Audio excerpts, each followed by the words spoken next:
Well, good afternoon, everyone. Welcome to the CCMA's newest webinar, Setting Up for Success with Your Annual Report with JoAnn Shull. JoAnn grew up in St. Louis, Missouri, and attended Truman State University for her bachelor's in communications. And though growing up marginally Catholic, she came into her faith in high school and college and pursued a career in campus ministry after college. She began as the assistant director of campus ministry at St. Thomas More Newman Center in Columbia, Missouri, a university parish of 650 families and over 1,000 college students at the University of Missouri, Columbia College, and Stevens College. For 7 years, she served as assistant director before switching roles in 2016 and beginning the development office at the Newman Center for Catholic Campus Ministry. She's a member of CCMA and serves on the board of the Catholic Newman Center at Truman State, her alma mater. She and her husband, Kyle, live in Columbia with their 2 young boys, Luke and Isaac, and are expecting their 3rd child in March. So welcome to JoAnn, and thank you for being with us here today. All right, well, thank you all for coming. So I'll just go ahead and dive in. So we're talking about annual reports, which likely for a lot of you, if your fiscal year is from July until June, you're not really going to be worrying about that until the end. But we're going to talk about ways that you guys can set up today so that, and start doing things maybe over Christmas break when things are a little bit calmer. I don't know about you, but you know, we're in finals week right now. And I love our students, but I'm like, go away. Go away for a little while. We'll be real happy to have you back in January. But for now, we'd like a little bit of a break. So I want to talk to you a little bit about annual reports today, and how you can prepare maybe in a little bit of this downtime so that you're ready next summer. So today we're going to talk a little bit first about data, why it's important, and then dive into the annual report, what it is, what its purpose is, what you put in it, and some do's and don'ts. And then at the end, I'll kind of talk about some of the annual report components that are a little bit more important for your report. So, and then feel free, I told Deacon Frank this, but you know, kind of at the end of each section, if you guys want to pop in with questions, that's fine. And Deacon Frank, feel free also to interrupt if there's something pertinent.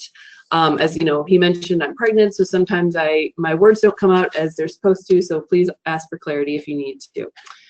So first I'm going to talk about data. So the data I'm talking about is student contact information, student participation, parent contact information, and then also, of course, your donor information and your alumni information. So without data, you cannot effectively and efficiently minister to your campus population. Now, I'm not saying that you cannot do ministry. That's not true. I'm sure that you are all doing some great ministry across the country. But what about the lost sheep? How effective are you being at reaching those people? Data is one tool to help you answer that question, to see how far and how wide you are reaching or what more you could be doing. And then in addition, you cannot share your mission accurately and persuasively with your donors without some data. Obviously, individual stories are key, and I'll make that point a little bit more later. But a lot of donors or grant writing organizations want that hard data to give you a little bit more, to give them a bigger picture. So when you're not sharing your mission, you are preventing others from answering the call to join you in mission. So I went to a workshop a couple of months ago, and the presenter talked about ministers as innkeepers from the Good Samaritan story. So if you remember, the Good Samaritan wants to help the traveler. So the Good Samaritan takes the traveler, the injured traveler, to the inn, and gives the innkeeper some finances and allows the innkeeper to facilitate the good works the Samaritan wants to do.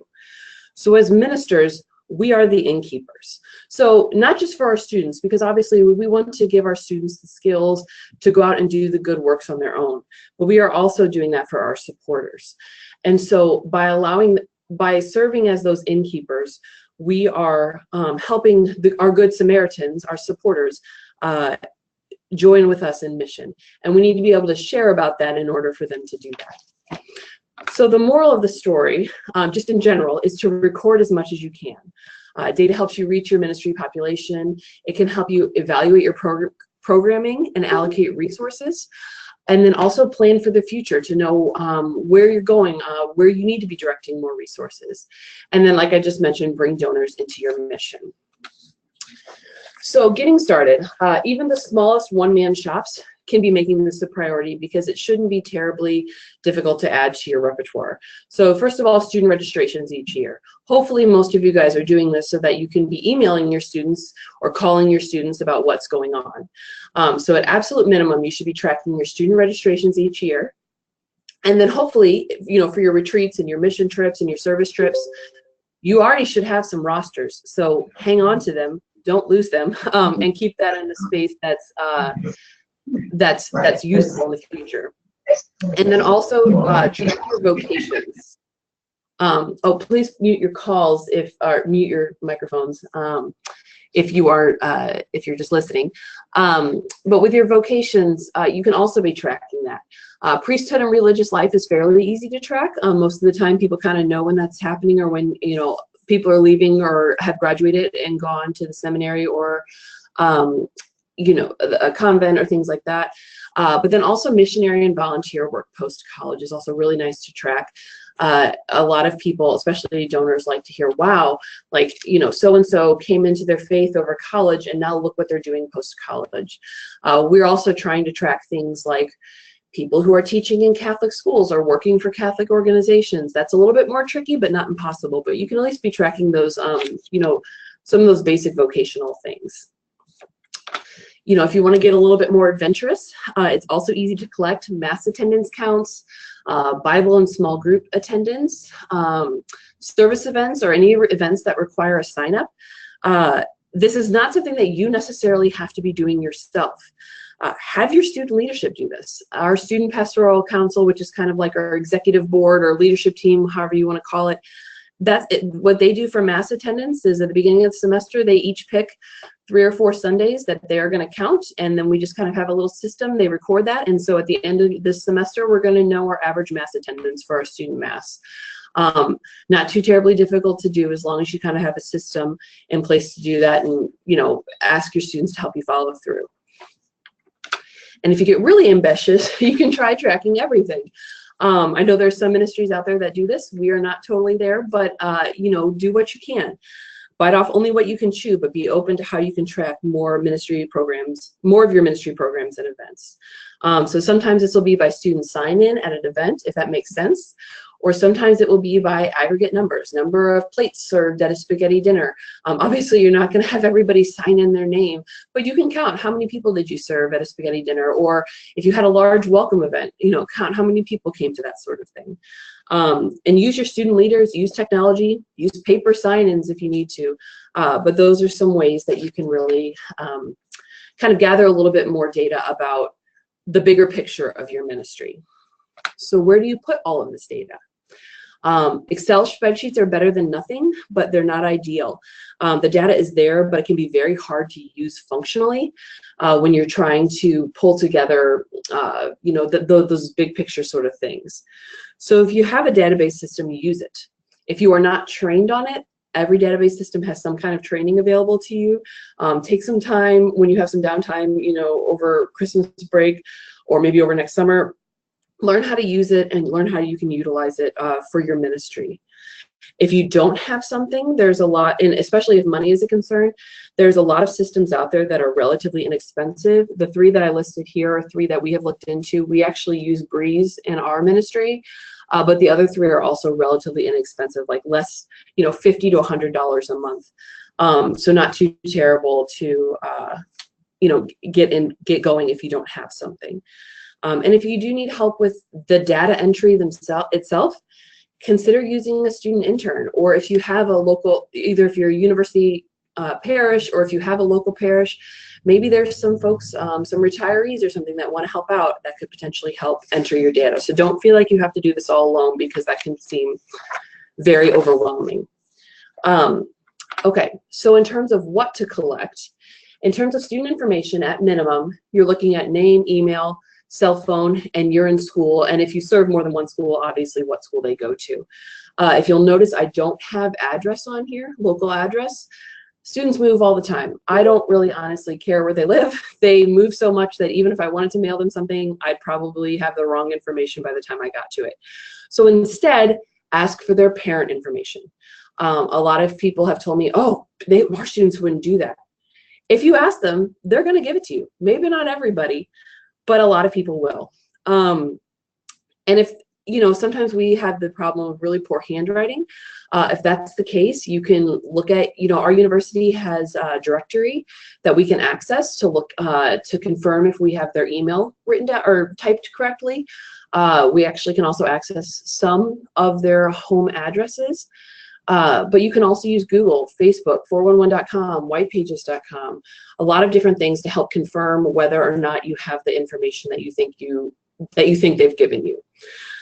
In terms of alumni information, you can always call and ask, or look at your alumni association for your school. I became a member of the Mizzou Alumni Association here, and that means I have access to their alumni database. And it's pretty bare bones. It's just name, maiden name, year they graduated in school, and then also their city and state. But sometimes that can help you confirm whether or not information you have is correct or not, especially for those young alums that move around a lot. So with all data, I wanted it on its own slide because this is really important. Spend time doing it right the first time. I feel like kind of a little silly saying this, but we've just had issues, so I feel like I need to share this. Speed does not help you if the information is wrong. Impress upon this to your staff, impress upon this to your volunteers to take the time to look it up in the university directory. Make sure that that email is correct. Make sure that they typed .edu and not .eud.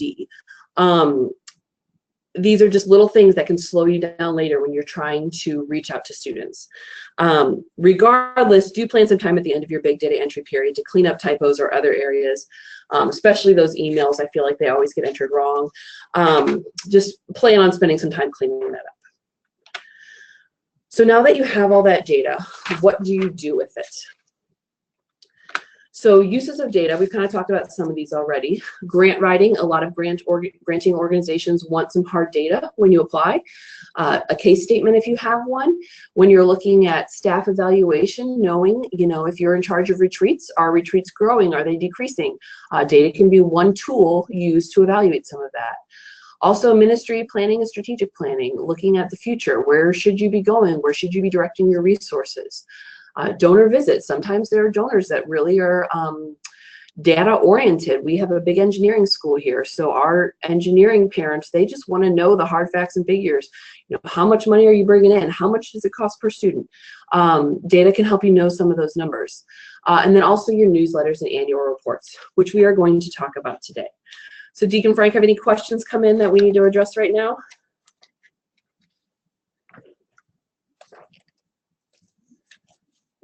I'm going to take that as a no, and we'll just keep moving on. All right. So I'll start by defining an annual report. If you don't know, your organization's annual report it's just a yearly report that documents not only your financials, but also the impacts of your past year. And instead of starting with what's in an annual report, I want to start with how your readers should feel when they are reading it. You guys have probably gotten annual reports in the mail before from, I don't know, your city, organizations you report, maybe schools, that kind of thing. I know there's some that I have flipped through and spent about 10 seconds on and then recycled them. And then there's others that I've read because they're engaging. And so that's what I want to talk about is how, what the mood you need to look at so that it's something that your donors want to read. So the mood is donor-centered. Nobody wants to hear, hey, everybody, we are so awesome. Here is all the awesome stuff that we do. Let me tell you about it. That's not really that exciting to, when somebody's deciding when they're pulling through their mail or looking through their email, that's not something that's going to get them really excited and want them to stop and read it.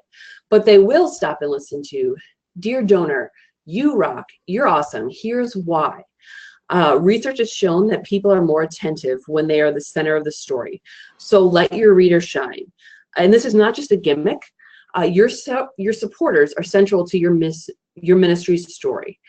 You would not be where you are without the financial and prayer, your financial and prayer supporters. You could not be hosting the retreats or celebrating Mass without some kind of resources, and your supporters are what allows you to do that. So your donors are your silent ministry team. Treat them that way. So set the mood of your report in a way that shows them that they are critical to your mission. And so not only are they going to feel appreciated for that and feel thanked for that, but they're also going to continue reading to learn a little bit more. So how you do that is starting by writing to your donors. So throughout all of your text in your report, avoid things like, we hosted a retreat that had 400 people. That's great, but that's, again, you-centered. So we're looking at things like, you and Sam are bringing Christ to campus. Your investment saw the fruits in 40 Bible studies. Thanks to you, Catherine found community. The word you should occur throughout your report. And this report is written to your donors, so talk to them in that way. Show them where their dollars changed lives. Use emotion, and again, not in a gimmicky way. We are doing life-changing work in campus ministry, so write that way.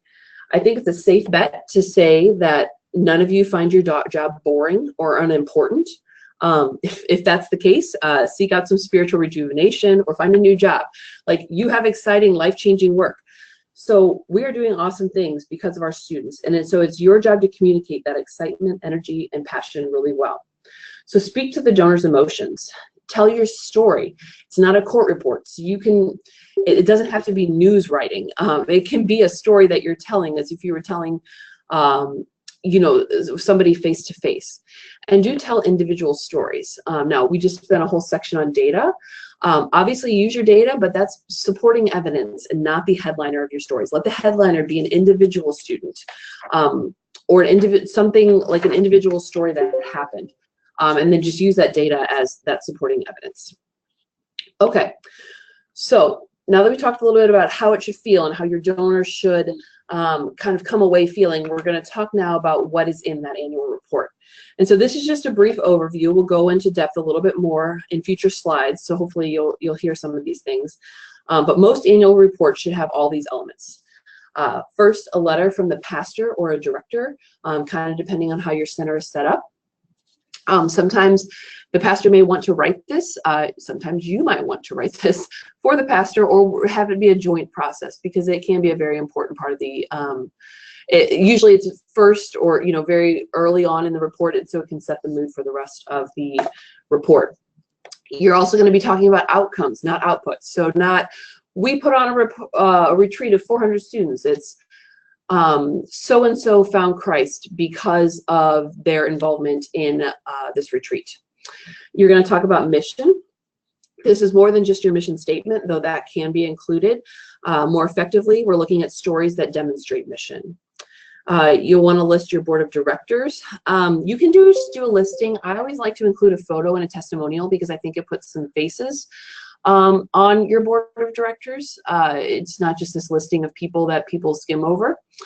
You want a call to action. I look at this as a soft ask, so like this is not an appeal, an end of year appeal. That's my opinion. Some annual reports are a little bit more firm on that, but we'll talk about that a little bit more later. Financials, obviously, you see that a lot in all annual reports. That's one of the main purposes. Lots of photos and lots of thanks. So I'll go into each of these a little bit more, but before we do that, I want to talk a little bit about donor roles. So hopefully you have seen this. Big listings of donors in, sometimes this isn't a newsletter, but this came from an annual report. My opinion is that in most cases within campus ministry, including a listing of all of your donors is unnecessary. First of all, it takes a lot of time. And it takes a lot of money because your time is money. And physically printing these pages also costs money. And there's also lots of room for errors. If you're like our ministry or any other ministry across the country, you're stretched for time. You want to make sure that you don't misprint a name or put a divorced couple together or leave somebody out entirely. So there's just a lot of room for errors, and you got to really pay attention if you're going to type names. And really, most donors don't care. They might go through and look for their name, but they're not really spending time looking at the names. So do you have the staff, if you're going to do this, do you have the staff to dedicate to ensure that the names and rosters are correct? Do you have the budget to print those pages? Or do your donors read it or care? You know, I asked my top donors what they thought, and they thought it was pointless.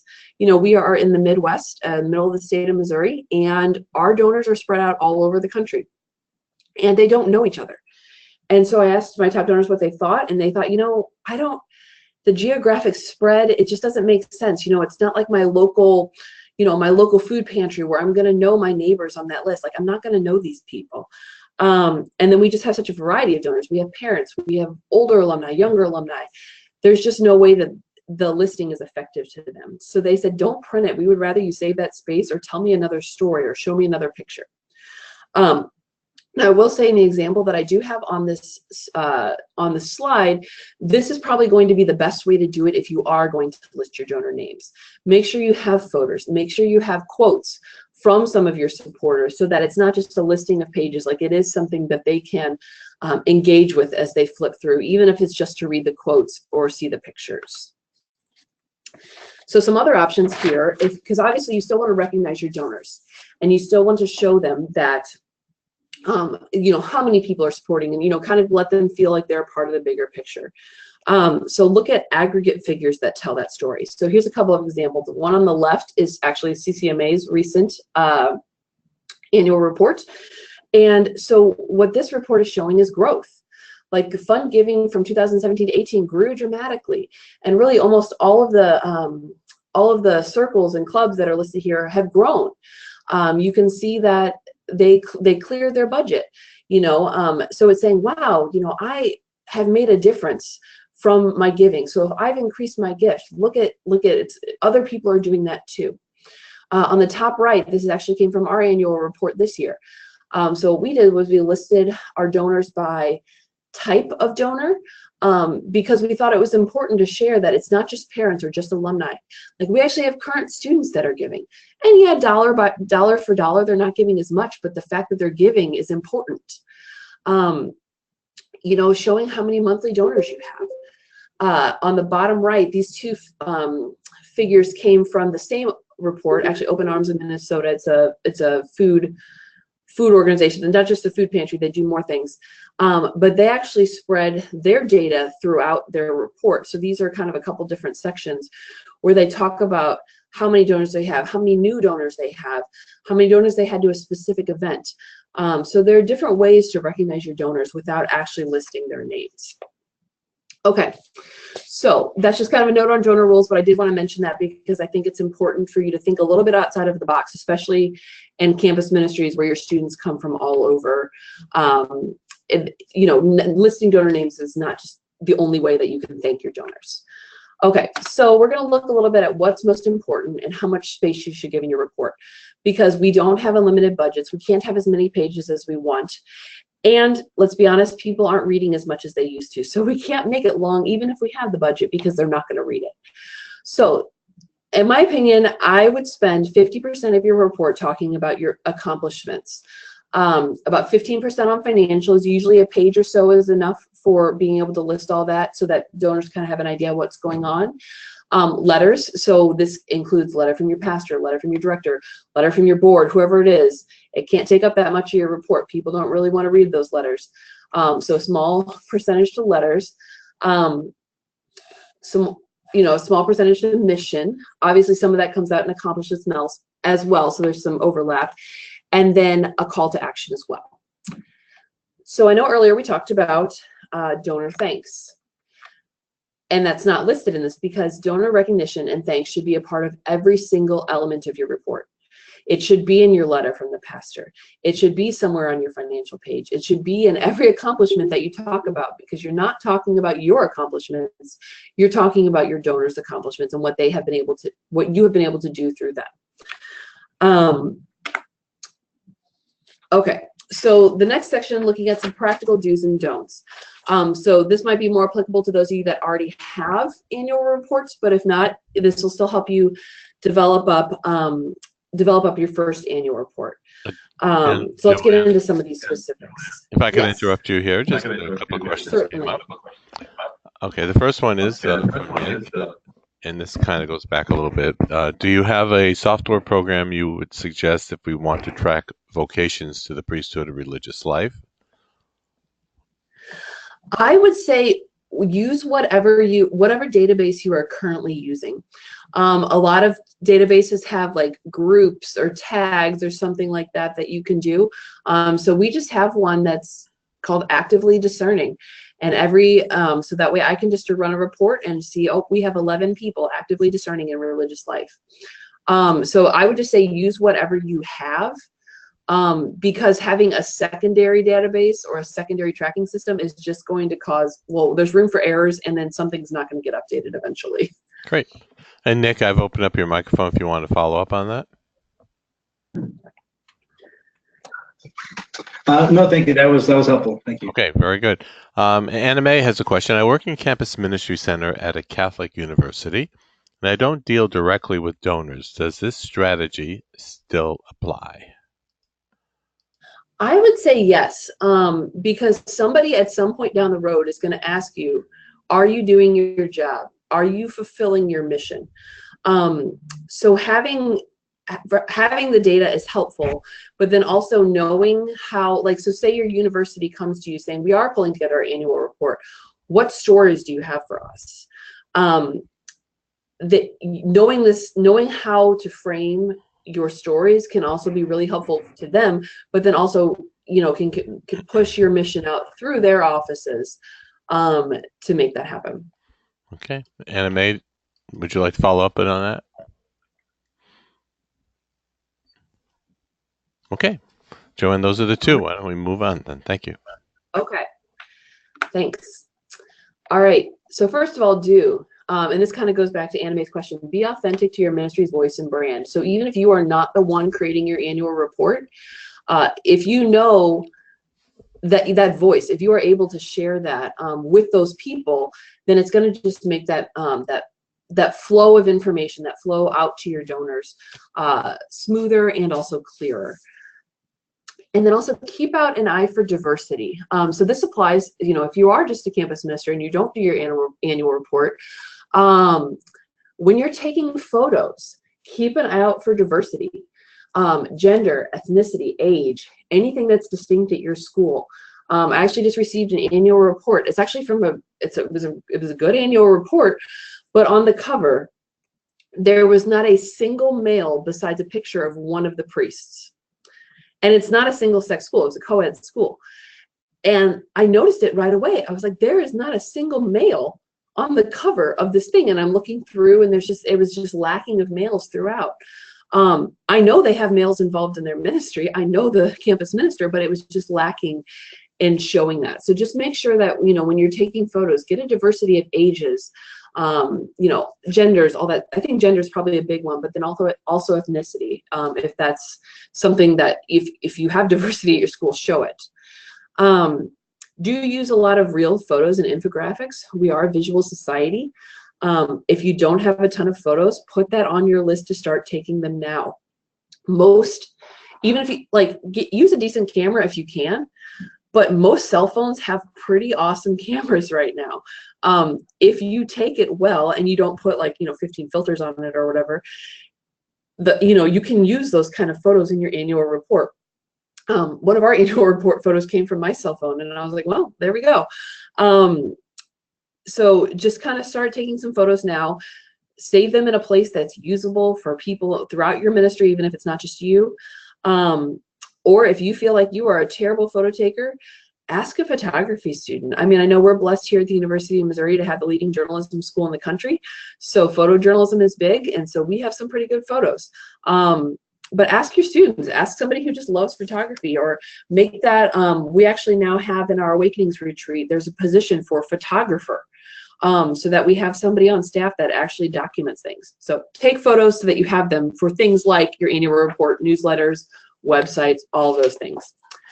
In regard to photos, do look for small groups, eye contact, and avoid things like buildings or items in large groups. So when you look at these 4 photos here, my guess is that the 2 that drew your eye the most were the ones of the small group and then the 2 guys down in the bottom right corner. You might have looked at the picture of our building, which actually it looks kind of dirty in this picture now that I'm looking at it, or the Awakenings photo up at the top. You know, I think a lot of ministries like to use that big, oh, look at all these students that we served. But it's really hard to engage in that because their faces are so small, they're so far away, you can't really see it. So use those small group photos or small individual candid photos to see if you can to draw people in a little bit more. So I actually use that big Awakenings photo and our building photo to screen behind other things. So putting, you know, putting a filter on that and putting text over the top of it, or, you know, so that you can still use it, but maybe that's not your headlining photo. Just kind of another note, because I've seen it in a lot of annual reports, of pictures of people holding giant checks. I'm sure you guys have seen this, you know, it kind of looks like Publishers Clearinghouse or something like that. There's research that shows that actually turns donors away because they feel that they literally cannot give you a giant check. And so they have a hard time connecting to that. So just kind of stick with people, avoid things. Like if you have a brand new building, put people in front of it before you take the picture. But buildings don't smile at you. So focus on pictures where people are smiling and happy and engaged. Also, do use infographics instead of text. So I stole some of these from my favorite annual reports, and I did cite them down there. So if you want to look through them, I would definitely suggest that. All of these things could have been made into text, a story or a caption or something like that. But these annual reports chose to use infographics. And I would say that if you thought about putting this in text, would it be as effective as just looking at these images? Let people's eyes wander and explore. They will soak up the information better if they engage with what's on the page. And even if you don't have the capacity to do something like the open arms or the 2-lane Catholic ones that are listed on the left, you can probably do the things on the right. The first one came from St. Paul's Outreach. It's just a very simple graph. You can do that in Excel and Microsoft Word, or even this one down at the bottom on right from Catholic Extension. You know, they had a lot of figures to share, but they made it a little bit more visually appealing. So it's not just a bullet point listing. And use your resources. Students, you know, if you have any students in journalism, graphic design, anything like that, they can create these sorts of things. Or also, there's a lot of online free resources like canva.com where you can create some infographics if that is not your forte. Do focus on accomplishments and outcomes and not activities. So we kind of talked about this. Use people stories. Storytell. It's not new style. So it's not Awakenings Retreat held 400 students. It's, you know, this such and such. So like somebody had an amazing experience, and let me tell you about it. Write short and clear. So no more than 500 words per story. Actually, less is more. People will look at photos more than they will read text. Actually, the most read thing on a page is a photo caption. So don't ignore those captions. Write a really awesome caption, and if you do well with an engaging photo and a caption that they enjoy, then they might read the story. So it's kind of just thinking a little bit backwards from what you would normally assume that people would read.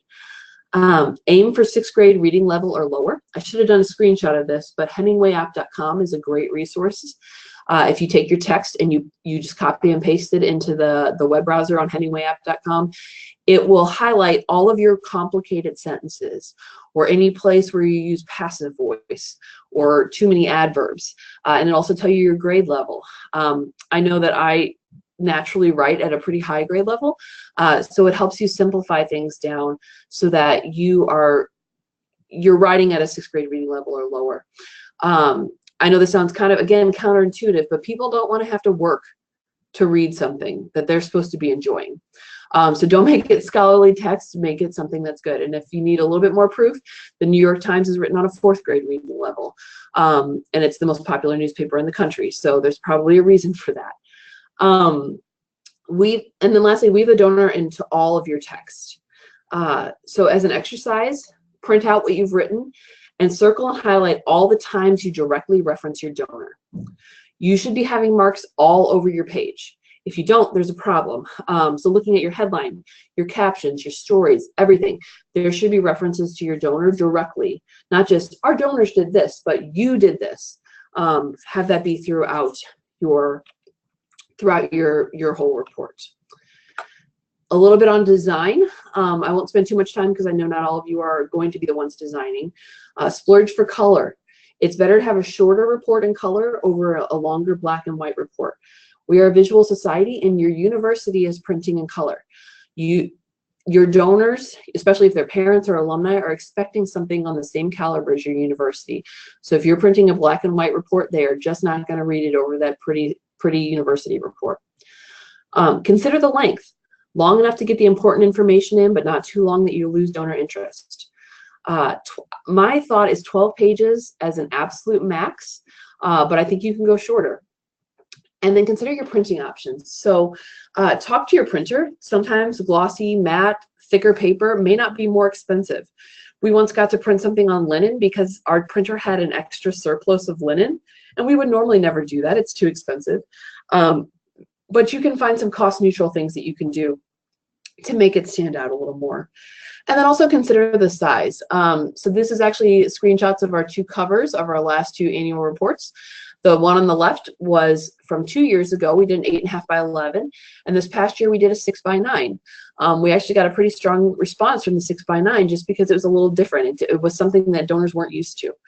I've seen some like square ones that have been pretty fun. But look at what you can do, and again, talk to your printers. Sometimes these things don't cost anymore. As another side note, as you look at those 2 covers, I actually, on the 2016 one, broke my own rule. Which cover is more engaging? My thought is the one on the right, where you can see the girls' faces, they're really engaged, as opposed to a big wide crowd shot of our wonderful pastor, but again, not as engaging as looking at those upfront faces of those girls in the bonfire. All right, a couple more do's. Consider how it will be mailed. Do you want it to be mailed magazine style, where they just get the report in your mail? Or will it be in an envelope? Statistically speaking, there is a higher open rate and a higher response rate when things are mailed in an envelope over magazine style. The theory is that there's a perceived higher value to the donor when something is in an envelope, like it's more protected. This didn't make a lot of sense to me, and I started using it for our newsletters, and we saw a huge response from mailing it in the envelope over the magazine style. So just something to consider. Also consider what you're going to call it. Do you want to call it a traditional annual report, or can you be more creative? Do you want to call it a donor impact report, or a there's a lot of different options, but can you be more creative as opposed to the 2019 annual report? Think about that.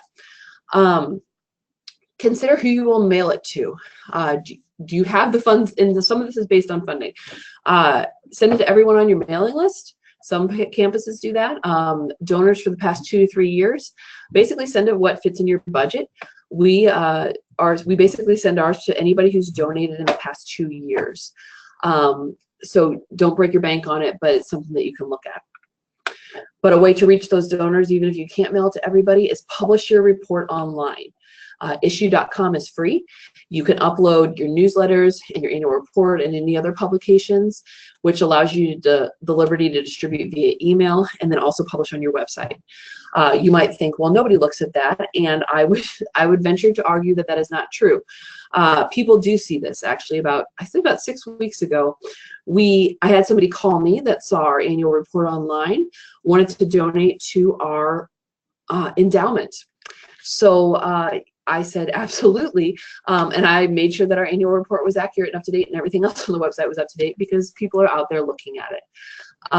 We actually had a grandma about 2 weeks ago, grandma of a student, look on our website and decide to make a donation because of what she saw. So get those reports up there. They're helpful. And then do hang on to annual reports or newsletters or other publications that are appealing to you. It's not a crime to recreate a style or a look in your annual report.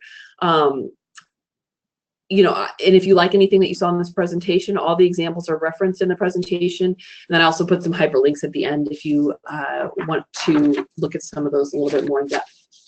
Okay, just one page of don'ts. I like to keep things positive. Don't let your text do all the work for you.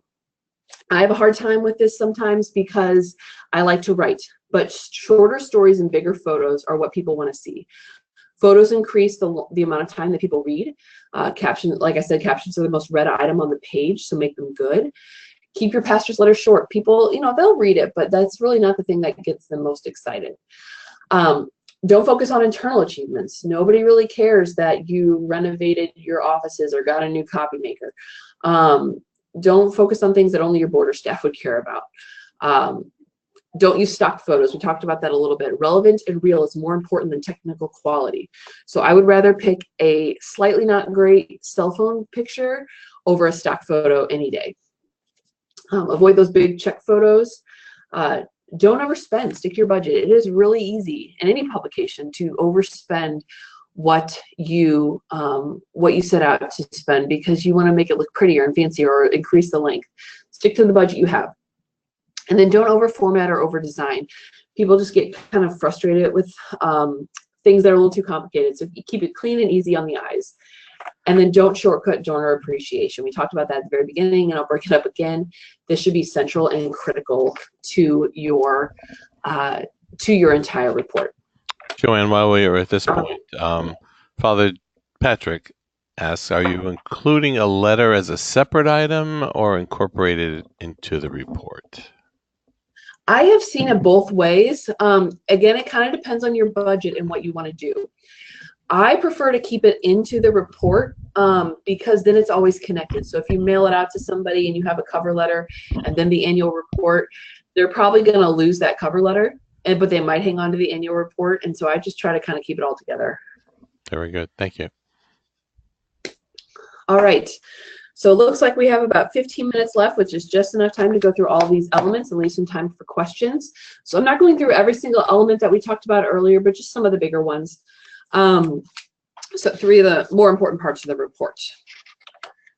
So first I want to talk about sharing your accomplishments. And again, some of this we've already discussed, but looking at outcomes, not outputs, making sure they're people-centered, and then also individual and not aggregate. So this applies to your stories, your pastor's letter, your captions, your headlines, your testimonials, photos, basically every element. Everything in your report should be intentional. So do make it count. When you are sharing your accomplishments, have a theme. Focus on 3 or 4 key messages. So this is actually some of the internal pages of our most previous annual report. And our theme was focused on what students do once they learn from CM, from campus ministry. So therefore, we focus on 4 alumni stories. So notice the diversity. There's top left is a new grad. Top right is someone who is pursuing religious life. Bottom left is somebody who's single, who's living, working on Broadway. It's so cool. And the bottom right is a married couple, a married set of our alums. So the diversity obviously makes the stories each very unique, but it also gives the reader a chance to connect with at least one of the stories. Maybe they'll see a part of themselves in at least one of those stories, which is really what you're trying to do. So the theme is communicated really in every element of your report, from the captions and photos to the stories. It should be outward focused, not inward focused. So inward is our ministry did X.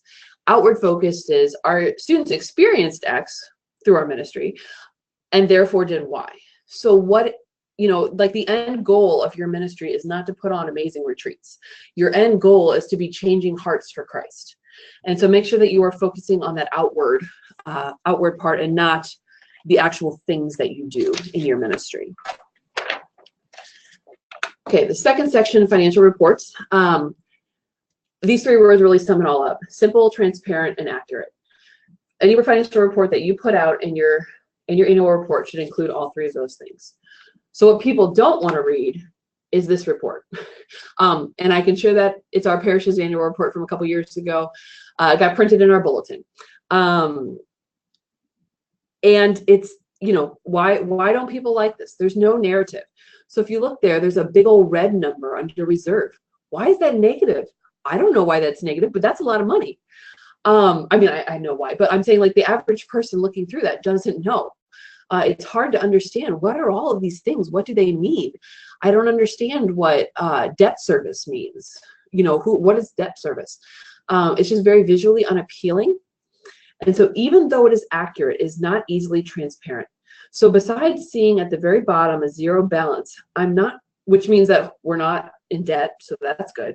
I don't know what else this tells me. Unless I'm somebody who's deeply involved in financial things, that's not something that I can really understand well. So the question is, how simple can you make your report while still being truthful and transparent? So this is, again, Open Arms in Minnesota. I love their annual reports. Go look at them. They're great. But here's two, one from 2015 and one from 2016.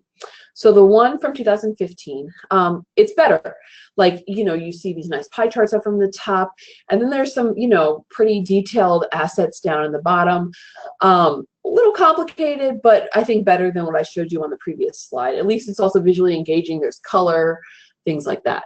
The one on the right from 2016, I think actually goes in the other direction, much easier to read, but maybe a bit too simple.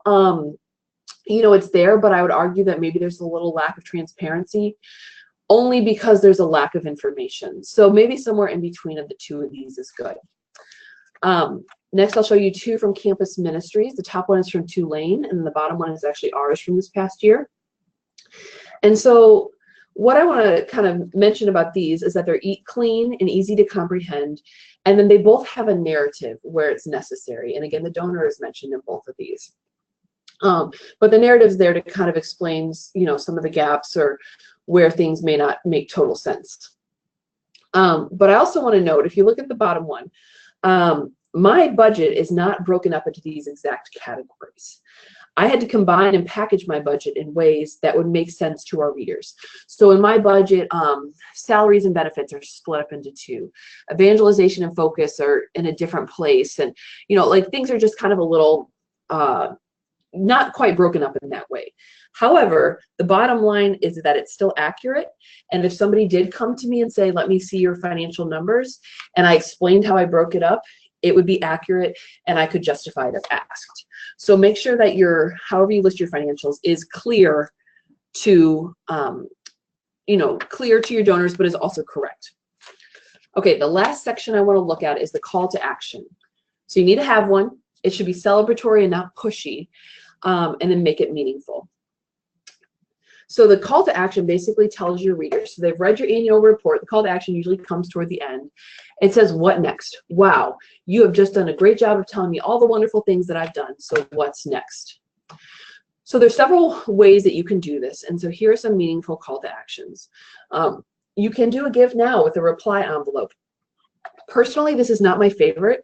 I kind of feel like sending a reply envelope is like, with your annual report, is like sending a reply envelope with a thank you note. I don't know, it just kind of feels a little tacky to me. But it is an option. There's some schools that do it, and that's fine. You could talk about ways they can volunteer, how they connect you through social media, planned giving opportunities or giving clubs. You might have a wish list of things you would dream for in your campus ministry.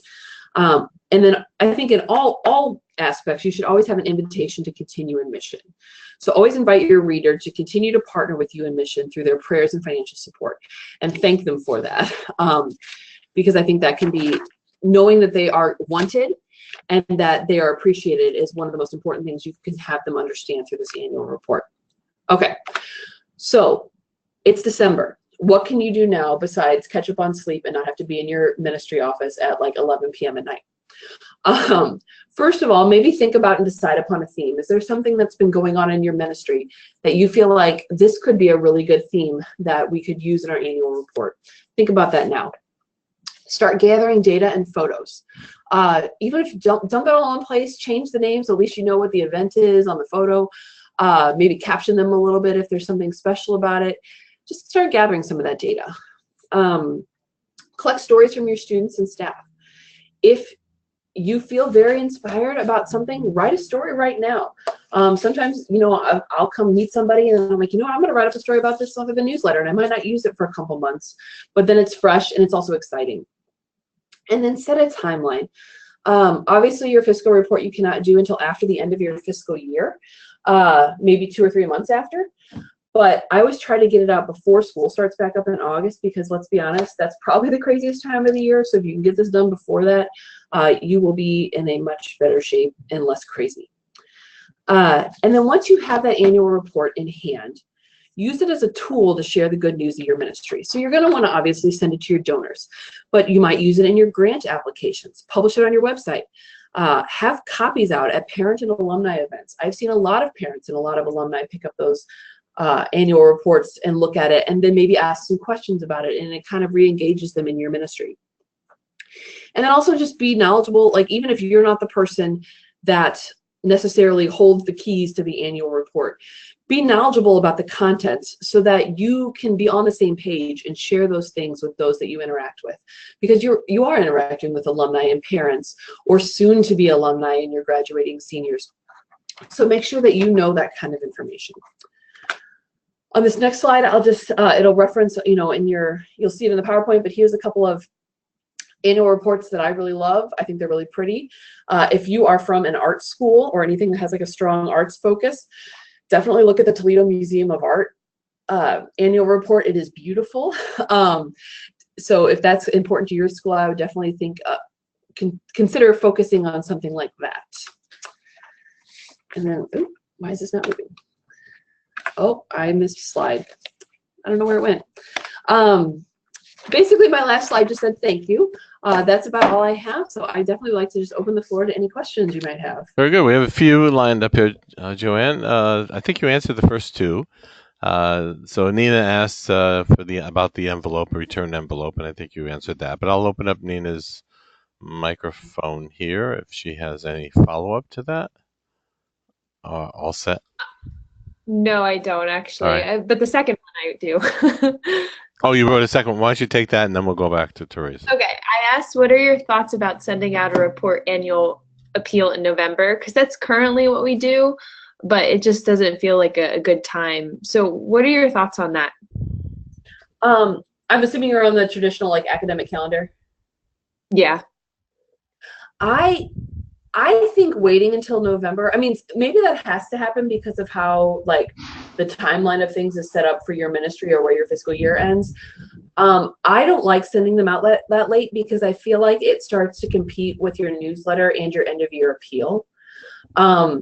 I really prefer to get mine out in like mid-August at the latest, because then you have like, your back to school appeal to your parents in September. And then, you hopefully have got a newsletter out in the fall. Like, I just feel like that comes out in November. And, so, I mean, it's not the worst ever, but I also think that if you push it back a little bit, it might space it out from your end of year appeal and make donors like feel a little bit more like they're, they can build a little bit more sentiment towards your ministry that way. Okay. Great. Thank you. Therese, did you want to follow up? I think she answered your question, but if you'd like to follow up, I've opened up your microphone.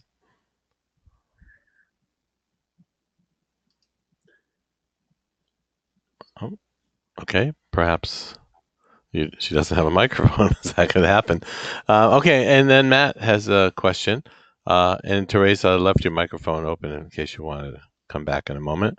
Oh, she said we are good. Okay, thank you. Matt asked, when an alumni becomes monthly givers, what do you say they're joining? An alumni fund versus alumni giving family versus alumni giving team? That's a very good question. A lot depends on where you're at in the country. Like I know Michelle Sutton over at Duke has great success with her different giving circles, and there's a lot of different leadership circle, pastor circle, things like that. Here in the Midwest, I don't know. I think people think that's a little hokey. I don't know. That could just be my opinion. But we just call them monthly supporters, and then I steward them a little bit better. I make sure they get a Christmas card and a birthday card, and so we don't really have a name for our monthly donors. We tried a couple names and people just kind of got confused. So I would just say do whatever makes sense for your donors. Now with our young alums, we do have a legacy fund, which is like our class gift program. But besides that, we really don't have a name for our giving groups, if you will. Great. And Matt, do you have a follow-up? Okay. Yeah, thanks. Yeah, my other question, you may have answered it, was just your thoughts on vernacular donor versus benefactor versus supporters versus mission partners. The list goes on. Yeah, again, I think it's a lot of based on what your donors are used to, and what what they will accept. Like, I think if I use benefactor, I don't know, Midwest donors, they get a little weird about that kind of thing. So I just call them supporters or donors. But again, I would just go with whatever your people like. Talk to some of your donors, see what they like. Go with that. It's kind of my best advice for you there. Cool. Great. All right, Father Patrick asks, are you basing this on July 1, beginning of the fiscal year? I guess referring back. Yes, our fiscal year runs on July 1. So, and I know like most businesses are, but if you run on a different fiscal year, you obviously have to adjust your calendar. And then to follow up, what if it's January 1? If it's January, actually, I would prefer if most places would be on a January 1 fiscal year, because as a development director, donors don't give on a fiscal year, they give on a tax year. So I think that actually makes your life a little easier. You could put out, your spring appeal, around Easter time, and then have your report come out right after that. Or, sometime in the spring. I think you just have a little bit more flexibility. I think the fall is just a little bit more tough with end of year giving and things like that. So go with what works for you. But I would say you could easily put out an annual report. Say you have an appeal that goes out in March, you can put out your annual report in April, and that wouldn't be too much conflict there. So, Father, I think she answered that question. I have your microphone open, though, if you'd like to follow up.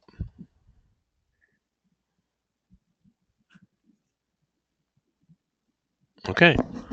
So, folks, we have some space here on the questions. I'm happy to open up your microphone. Just let me know that you'd like to ask a question, or if you'd like to type the question in, I'm happy to present it to JoAnn. Matt says, how do we get access to the links? I'm assuming there's a PowerPoint going to go out, Deacon Frank? If not really. The video, the video of this will go out. But JoAnn, okay, so all of these except for Toledo Museum of Art, if you go to any of the particular slides when you're rewatching the video, it has the website listed on there. So like the Open Arms of Minnesota is openarmsmn.org. So if you just look at the recording, you should easily be able to access that. Or if you would like, I can also email you the PowerPoint. I had a slide up with my contact information, and it's not showing now. But if you look at it, it's just JoAnn@comonewman.org. If you send that to Krista, she can probably make that available to folks along with the video link. That'd be great. I thought you were going to hold out for a donation. But in any case, any other questions? Any other questions for JoAnn? We're right at 4 o'clock. So here comes another one. Nina, so just to clarify, a newsletter, an appeal, and an annual report are different things. And how would you recommend a smaller ministry go about this? I would definitely say, so your appeals, I work with the Truman State Board. I do their development up there. At minimum, you should have an end of year appeal. 31% of all giving occurs in December.